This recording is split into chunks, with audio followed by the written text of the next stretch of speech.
இங்கே நம்ம எஸ்ஆர் ஃப்ளிப்லாப்பை ஒரு சிஸ்டமாக கன்சிடர் பண்ணுறோம். ஃபஸ்ட்டு கண்டிஷனில் இந்த சிஸ்டமோட செட்டு அண்ட் ரீசெட் பட்டன் எதையும் நம்ம ப்ரெஸ் பண்ணலை. ஸோ நமக்கு மெமரி எலமெண்ட்டில் என்ன டேட்டா ஸ்டோர் ஆகிருக்கோ அதுவே அவுட்புட்டாக கிடைக்கும். ஃபார் எக்ஸாம்பிள் இங்கே நமக்கு ஃபஸ்ட்டு சிஸ்டமில் மெமரி எலமெண்ட் 0. இங்கே நம்ம செட்டு ரீசெட்டு பட்டன் ரெண்டையுமே ப்ரெஸ் பண்ணலை. ஸோ நமக்கு அவுட்புட்டாக மெமரி எலமெண்ட்டோட 0வே கிடைக்குது.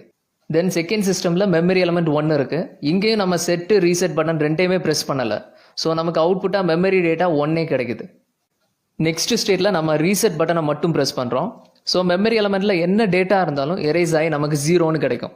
ஃபார் எக்ஸாம்பிள் ஃபஸ்ட்டு சிஸ்டமில் மெமரி எலமெண்ட் 0 இருக்குது. இங்கே நம்ம ரீசெட் பட்டனை ப்ரெஸ் பண்ணுறோம்.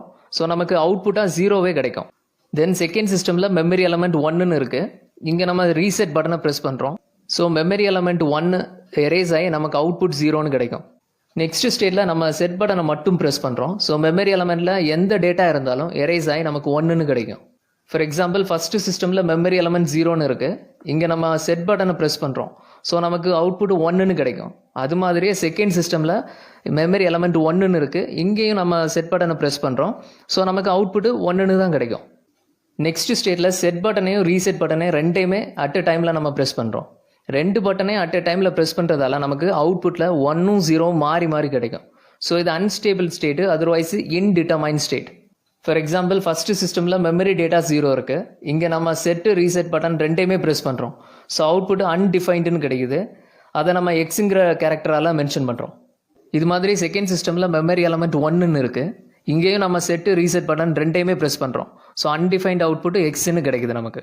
நெக்ஸ்ட் இந்த ஸ்டேட்டெல்லாம் கம்பைன் பண்ணி நம்ம ட்ரூத் டேபிளாக ஃபார்ம் பண்ணுறோம். இதுதான் எஸ்ஆர் ஃப்ளிப்லாப்போட ட்ரூத் டேபிள். இங்கே மெமரி எலமெண்ட் QTயையும் சேர்த்து 3 இன்புட்ஸ் இருக்குது. அது எஸ், ஆர் அண்ட் QT. ஒரே ஒரு அவுட்புட் இருக்குது, அது QT+1. இங்கே ஃபஸ்ட்டு ஸ்டேட்டு செட்டு ரீசெட் ரெண்டுமே 0 அப்படின்னா ரெண்டு பட்டனையுமே நம்ம ப்ரெஸ் பண்ணலை. தென் மெமரி எலமெண்ட் QTயில் ஸ்டோர் ஆகிருக்கிற டேட்டா அப்படியே நமக்கு அவுட்புட் QT+1 கிடைக்கும். Then second state set 0 reset 1 அப்படின்னா ரீசெட் பட்டனை மட்டும் நம்ம ப்ரெஸ் பண்ணுறோம். தென் மெமரி எலமெண்ட் QTயில் எந்த டேட்டா ஸ்டோர் ஆனாலும் எரேஸ் ஆகி அவுட்புட் QT+1ல் 0ன்னு இருக்கும். Next third state set 1 reset 0 அப்படின்னா செட் பட்டனை நம்ம இங்கே ப்ரெஸ் பண்ணுறோம். தென் மெமரி எலமெண்ட் QTயில் என்ன ஸ்டோர் ஆனாலும் எரேஸ் ஆகி நமக்கு அவுட்புட் QT+1ல் 1ன்னு கிடைக்கும்.